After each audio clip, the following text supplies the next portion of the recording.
ForksDVD.com. In the building, not like before. He said he was on the phone fishing and shit. Yeah, so the wind blowing. Yeah, like Cuban, what's going on with you? Chilling, Daddy, chilling, man. Over here, just took a little trip over here from the BX. Yeah. You already know traffic is a little crazy. Yeah, it's kind of crazy out there. New projects, new music. What you working on? Right now I'm working on the Missing Link album. That's my next album coming up. Okay. Mixtape doing the Chain Gang.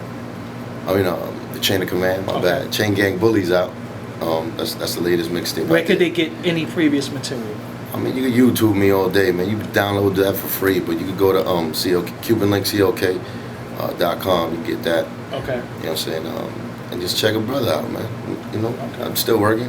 Yeah, what makes you stay active in this shit, man? You've been through a lot. Yeah, man. I mean, I just look at life and this was I was born to be this. That's how I feel. You know what I'm saying? I love music. I love my hip hop. And I wake up every morning looking at my daughter's eyes and looking at my son, and that's what I do it for. You know what I'm saying? At the end of the day. We spoke previously on the phone, and you said the whole BET Awards of Fat Joe and 50 squashed the beef. You thought that shit was phony. Yeah. I just thought that was. I didn't think that was real. I mean, through a personal setting. Through my eyes, just because I looked at Joe's face and when 50 hit the stage and he was looking a little down, like he was looking a little like bothered by it. You know what I'm saying? So I was just like, maybe it's like, I mean, I don't know. I mean, I think they just did that, of course, to pay tribute to Chris Lighty. You know what I'm saying? And that was the bigger picture in that movement. But as far as like stopping the beef and all that, like as far as how they feel about each other, I don't think it's too much that was said. You know what I'm saying? It's like me. I put myself in that situation. Yeah. Like that can be that situation. That relationship can never be rekindled. So you would never squash beef with Fat Joe? Nah. Do y'all have I don't need to. Like, is it beef or is it like what is it? I mean, it's what it is. I mean, if you already know, it's been 12 years. Yeah. About to go on 13, and I still feel the same way. It must be real, right? Yeah. Ain't nothing fake about what happened and how I feel about it. It's just we get across certain type of people, individuals in our lives that. Everybody go through this. It's just not to the level probably where I went through it that I had to deal with a situation where I was in, and we parted ways, and the way we parted ways wasn't like, you do you and I do me. It wasn't like that. Even though as much as I wanted to make it like that, it wasn't like that. Because of the love. You know what I'm saying? So have y'all ever crossed paths like because you always in the Bronx? Yeah. And he said he's in the Bronx. Nah, he say that, but you got to know not to believe certain people. Okay. He's definitely one of them people you can't believe. I mean, everybody know he moved to Miami, to Florida. You know what I'm saying? And he's been that's been his refuge for a minute. So y'all never crossed paths? We crossed paths in more business-like settings, like the Vibe Awards in 2005. We crossed paths, but not really to where. We were standing next to each other, and and it was about to go crazy. It's just I had to keep my business mind on, because sometimes, a lot of the times that the anger takes over. So we had to just I had to snap back to reality. I had to keep myself professional, but the body language told it all. You know what I'm saying, and people already noticed that. So does he hate you, or like what is it? Is it more you mad at him, or is it mutual? Like, what is it? It's not no. I mean, I don't. In his situation, like if I put my feet in his shoes, I don't think it's hate towards me. I think it's more of a conscience that haunts him with me. You know what I'm saying? It's more of not letting your enemy get up in any way because he feels his fear would be a Cuban link in the same level, a playing field of him. So he would never let me get in that playing field because at the end of the day he feels that I hate him. Has he blackballed you? Of course, man.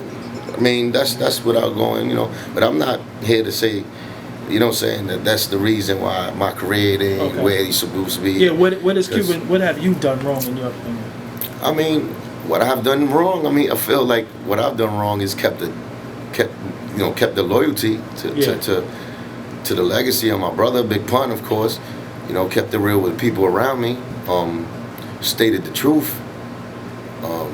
Nobody want to hear the truth. I just want you to know. I noticed that. Yeah, you say the truth, you fucked up. Yeah, that's right. That's what I'm saying. I noticed that after so many years of representing the true, you know what I'm saying, true qualities in a man. You know, besides just, you know, making it entertainment, you know, it's got to be some reality. Hip hop is based on reality. It's a lot of, you know, and the morals of an individual. So I guess those morals don't apply to this Even time. in the situation of dislike behind your personal thing. Right. How do you feel about Fat Joe the artist? What I feel about him, I feel like he came a long way. Okay. I feel I give him credit to that point. Do you listen to him? No, I listen. You know, when he has a single out, I try to listen and critique it. And you know, if it's hot, you know, it's not about me swallowing the pride and saying, "Oh, that shit is hot." Yeah. It's just about me recognizing hip hop. Like if it's a hot song, if he says something hot, I would say he says something hot. Reason why I'm asking this because I want the fans, because a lot of up and coming artists are gonna go through this. Yeah. Where they split. How does somebody go from being your brother, you touring with, you eating with, groupies with, getting money with, to hatred? How does that happen in this industry? I mean, in my situation, it happened through where, you know, the beautiful time is when you're in the bottom and you coming up, you just coming up, and even that, you have to still be on point and check out who you're around. You know what I'm saying? Like I always notice certain aspects of Joe, of how, you know what I'm saying, he moves and how his thought process, especially when like Pun was getting on and I was getting on, because remember Pun and me came on at the same time, but he was just up first. Like Pun was up first, but he gave me the opportunity to go and rock with him with the Off the Books. Off the Books changed your fucking life. Right. Then that was like Pun's, you know what I'm saying? Like, of course, you know, I did what I did as far as skills on Off the Books song, but it was Pun's idea to get me on that. You know what I'm saying? So, you know, luckily the Beat Nuts loved it and they put it out, and then Flex blasted off. But even when that happened, like, you know what I'm saying, like Pun was already signed to Joe, so that business there was already stamped before he even went into the the Beat Nuts session.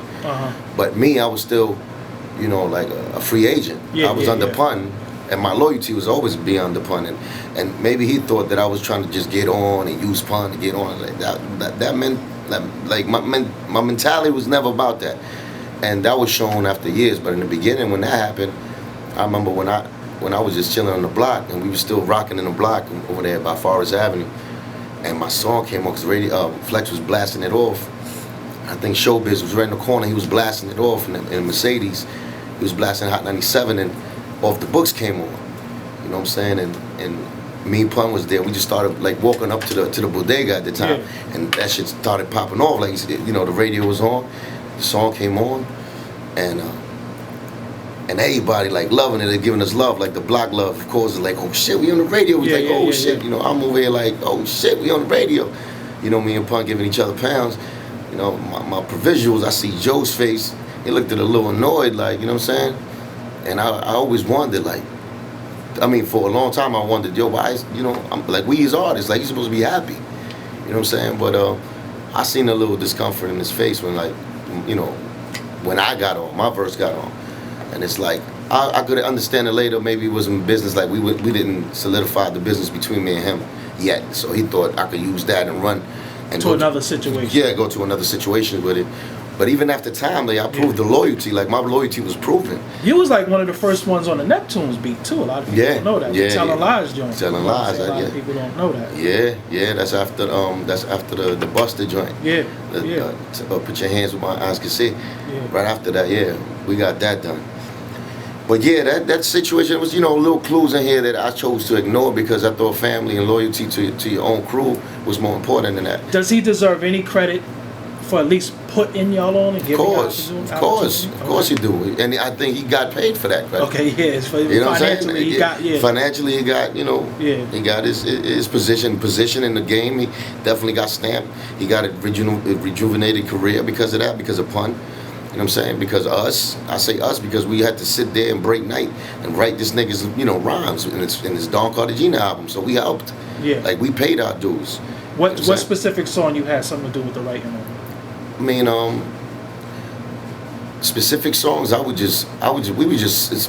would be Pun who initiate, you know, the actual meeting of, okay, yo, we gonna sit here and we gonna, you know, help Joe out. Yeah. So with that being said, like, I don't even remember back then, but if you go song for song, I'll be like, yo, I did that line. Yeah, You know okay, I know what you're saying. But as far as like songs, like, you know, Pun deserves at least 90 to 95% of the credit of the Don Cartagena album. You know what I'm saying? Me, you could sprinkle like a 2% in there. Yeah. Because I was just helping lines, little hot lines here and there. That's what I was good for, you know. Forbes DVD Live every Wednesday, 7 p.m. to 9 p.m. on DTFradio.com.